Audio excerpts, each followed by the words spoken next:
जय हिंद, नमस्कार साथियों, कैसे हैं? आई होप आप अच्छे होंगे। तो आपका स्वागत है आपके यूट्यूब चैनल एग्जाम गुरु सुधांशु में।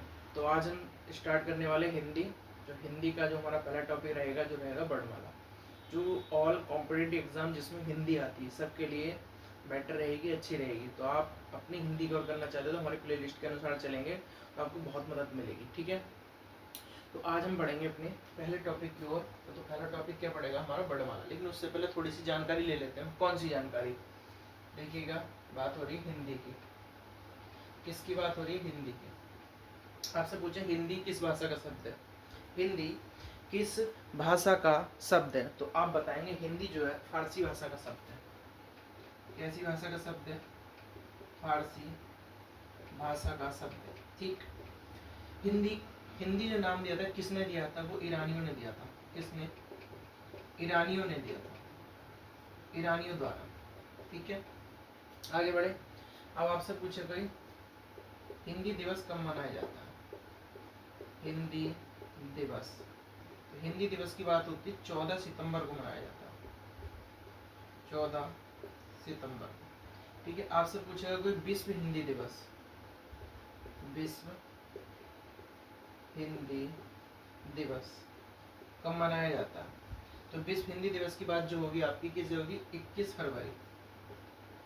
किस दिन? 21 फरवरी, ठीक है। अब बात आती है, सॉरी 10 जनवरी। कब? 10 जनवरी, ठीक है। अब आती है अंतर्राष्ट्रीय मातृभाषा दिवस। अंतर्राष्ट्रीय मातृभाषा दिवस। अंतर्राष्ट्रीय मातृभाषा दिवस जो मनाई जाती है आपको 21 फरवरी को, ठीक है। थोड़ा सा उल्टा हो गया था, 21 फरवरी को, ठीक है। आगे बढ़े। अब आपसे पूछेगा कि भारतीय संविधान में, भारतीय संविधान में, भारतीय संविधान में हिंदी को मान्यता, हिंदी को मान्यता जो मिली थी आपकी 14 सितंबर 1949 को, ठीक है। ये बहुत बेसिक सी जानकारी थी जो हमने आपको बताई किसके बारे में? हिंदी के बारे में, ठीक है। जो किसी भी एग्जाम में पूछ सकता है आपसे, ठीक है। आगे बढ़ते हैं, आगे बढ़े। आगे आती है जो हमारा चैप्टर है वर्णमाला। कौन सा? वर्णमाला, वर्णमाला, ठीक है। कौन सा चैप्टर? वर्णमाला। देखो, वर्णमाला को दो भागों में बांटा गया। वर्णमाला को दो भागों में बांटा गया। कौन कौन सी? पहले तो आपका स्वर, जिसे क्या बोलते हैं? अच। और दूसरा है आपका व्यंजन, इसे क्या बोलते हैं? हल। इसे क्या बोलते हैं? हल। क्या किसमें बांटा गया है? दो भागों में, एक स्वर एक व्यंजन, ठीक है। अब दूसरी बात, इसकी परिभाषा कैसे बनेगी? परिभाषा बनेगी वर्णमाला। वर्णमाला दो शब्दों से मिलकर बनी है। दो शब्द वर्ण प्लस माला से मिलकर बनी है, ठीक है। मिलकर बनी है, ठीक है। वर्ण का मतलब क्या होता है? यहाँ पे वर्ण का मतलब होता है ध्वनि, वर्ण का मतलब होता है ध्वनि, और माला का मतलब होता है समुदाय। माला का मतलब होता है समुदाय, ठीक है। माला का मतलब होता है समुदाय। आगे बढ़े, ठीक है। इसे और एक परिभाषा जो पहले से पूछी जाती है, वर्णों के समुदाय को, वर्णों के समुदाय को वर्णमाला कहते हैं। जो पहले जो आज तक सब लोग पढ़ाते आ रहे हैं, जो पूछी भी जाती है, ऐसा नहीं है। वर्णों के समुदाय को वर्णमाला कहते हैं, ठीक है। वर्णों के समुदाय को वर्णमाला कहते हैं। आगे बढ़ेंगे।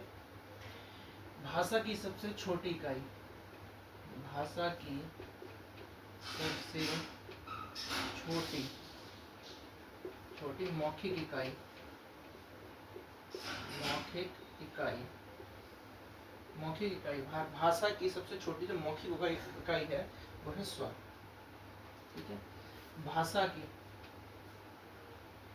सबसे छोटी लिखित इकाई, लिखित इकाई, और लिखित इकाई क्या है? बड़, जो हम लिखते हैं शब्दों को, बड़ मानी शब्द, शब्द क्या है? भाषा की सबसे छोटी लिखित इकाई। और मौखिक इकाई कौन सी है आपकी? स्वर। ठीक है, इस चीज को उतारे फिर हम आगे बढ़ते हैं।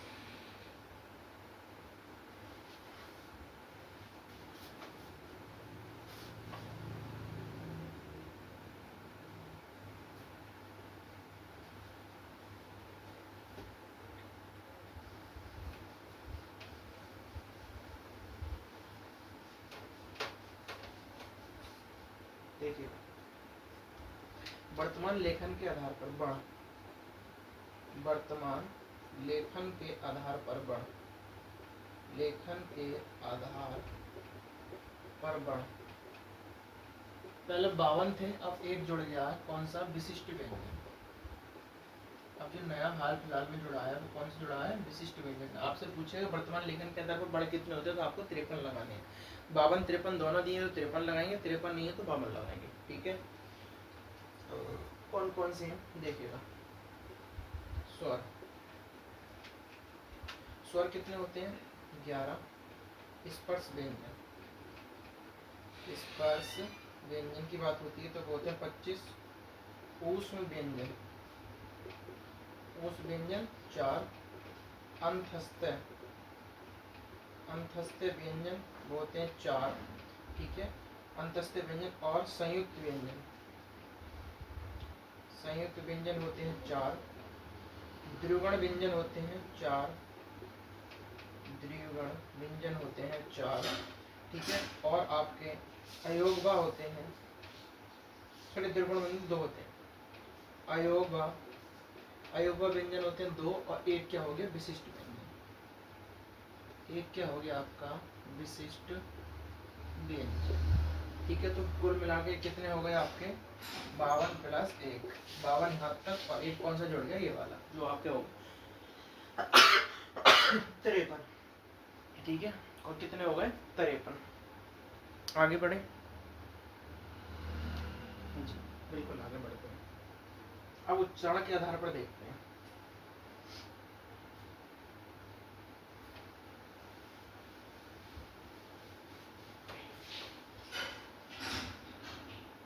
देखो, उच्चारण के आधार पर, उच्चारण के आधार पर बड़ कितने होते हैं? उच्चारण के आधार पर बड़।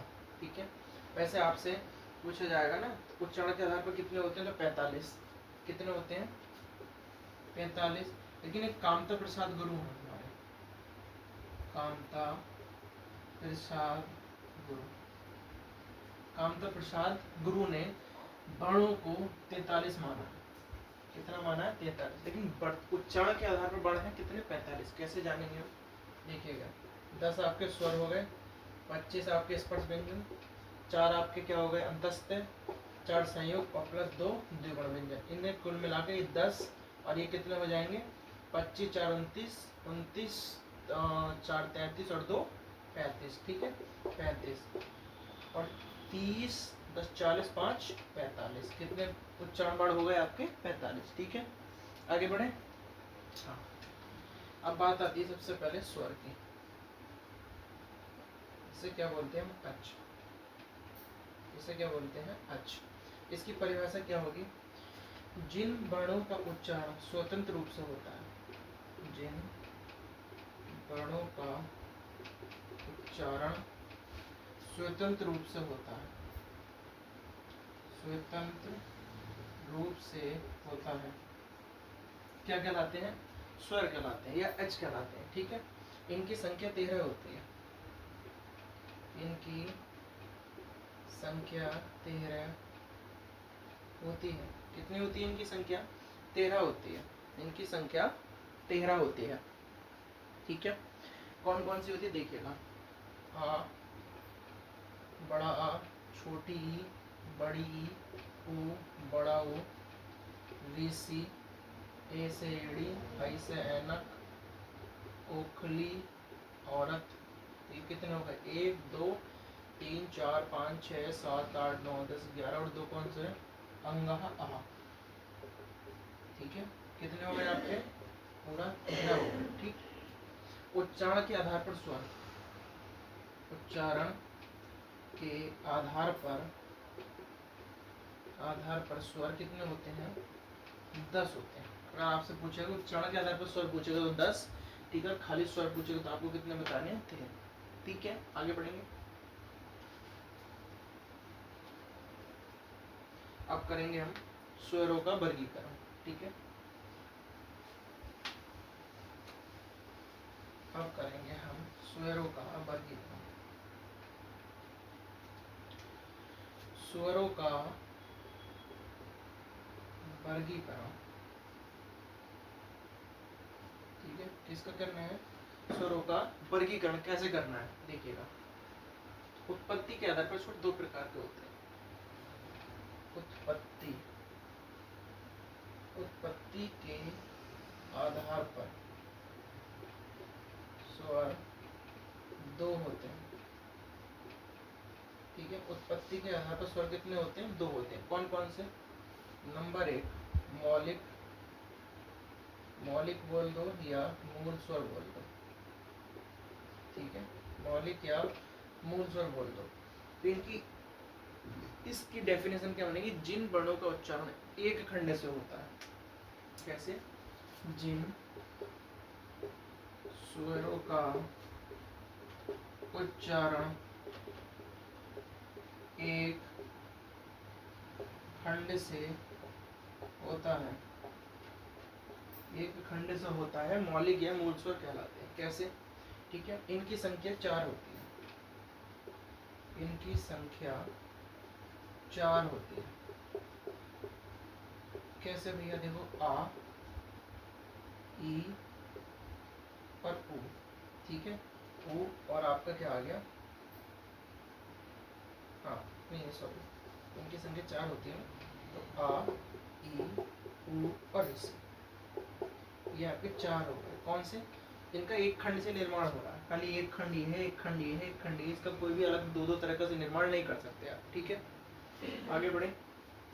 दूसरा है आपका संधि स्वर। संधि स्वर, जिन स्वरों का निर्माण, जिन स्वर का उच्चारण या निर्माण, ठीक है, उच्चारण या निर्माण दो खंड से होता है, दो खंड से होता है, अलग अलग। ठीक है, उन्हें क्या बोलते हैं? संधि स्वर कहते हैं। संधि स्वर कहते हैं। ये 2 प्रकार के होते हैं। ये 2 प्रकार के होते हैं। ठीक है, संधि स्वर जिन स्वरों का निर्माण या उच्चारण हम कर रहे हैं, ठीक है, तो दो खंड से होता है। और कैसे कैसे होता है? इनको 2 भागों में बांटा गया। अब पता करेंगे हम कैसे कैसे होता है। ठीक है, आगे बढ़ते हैं, चीज को उतारो।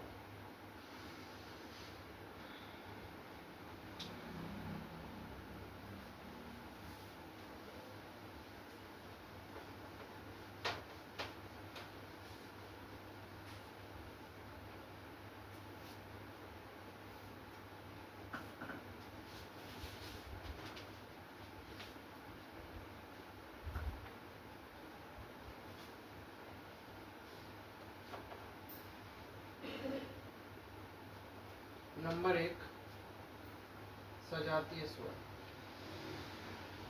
नंबर 1 सजातीय स्वर। सजातीय स्वर की क्या होगी परिभाषा? सजातीय, सजातीय मानी समान जाति।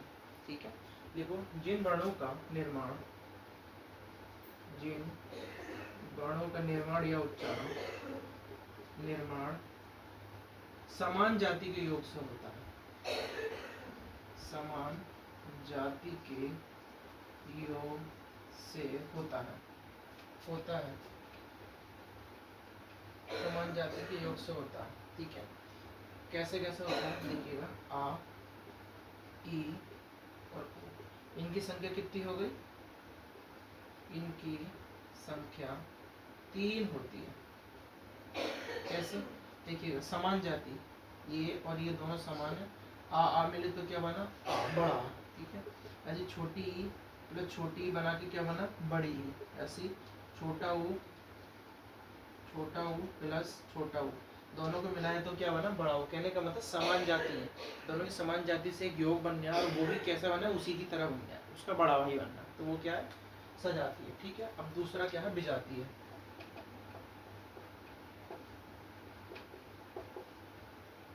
विजातीय स्वर, ठीक है। विजातीय स्वर, विजातीय स्वर कौन से, जिन वर्णों का उच्चारण या निर्माण, जिन वर्णों का निर्माण, विजातीय माने अलग अलग, जिन वर्णों का उच्चारण अलग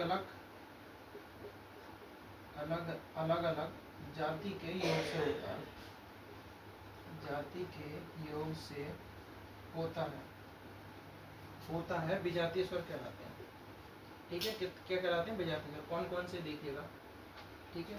ए और ओ, इनकी संख्या कितनी होगी चार, कितनी होगी इनकी संख्या चार।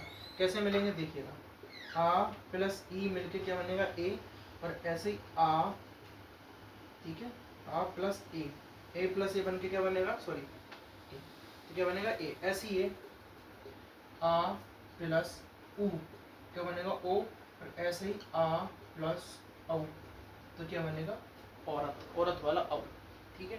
तो ये इन्हें क्या बोलते हैं कंठ ओष्ठीय, जो ओष्ठ में आते हैं अपने कंठ से निकल के ओष्ठ में आते हैं, और इन्हें बोलते हैं कंठ तालुब्य, ये होते हैं कंठ तालुब्य दो, और ये होते हैं कंठ ओष्ठीय दो, ठीक है, जिन्हें क्या बोलते हैं विजातीय स्वर, ठीक है। क्या बोलते हैं विजातीय स्वर। और आपको ये वीडियो पसंद आई हो तो वीडियो में प्यार जरूर दिखाएं, कल हम पढ़वा लेकिन नेक्स्ट वीडियो के साथ हाजिर होंगे, जब तक के लिए जय हिंद।